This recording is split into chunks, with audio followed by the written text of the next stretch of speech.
The truth about the minimum wage. The minimum wage is supposed to help the poorer, less skilled, and younger workers in the economy, but it doesn't. It gets them fired.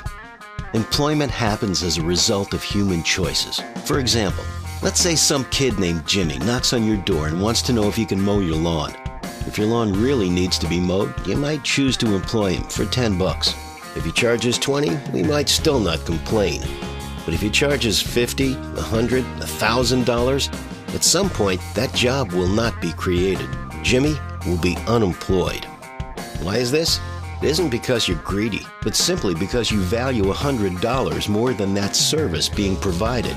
In this case, your lawn being mowed. An employer has to believe that the value created by an employee is greater than his cost. And that is why minimum wage laws cause unemployment. It is impossible to sustain employing anyone doing work which is valued less than their wage. The higher the minimum wage, the sooner Jimmy is out of a job.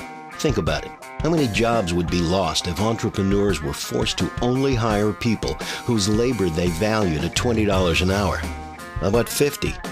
$100 an hour?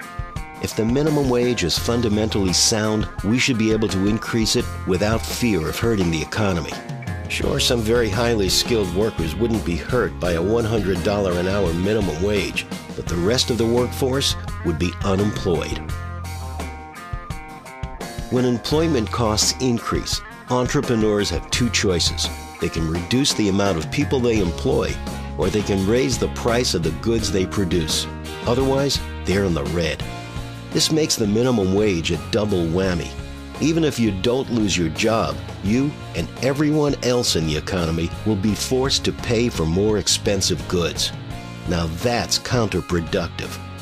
And keep in mind, who is hurt most by rising prices? It's the lower wage workers, the very people the minimum wage is trying to help. In a free market, employment is a win-win-win situation. Employers benefit because the value created by their employees is greater than their cost. Workers benefit not only from a wage, but they also gain work experience, which they can use to demand higher wages in the future. And society as a whole benefits from that labor being added to the total pool of economic productivity. But the unemployment caused by the minimum wage is a lose-lose-lose. Workers are robbed of their wages and that invaluable work experience. Employers are robbed of the benefit that would have been gained by employing.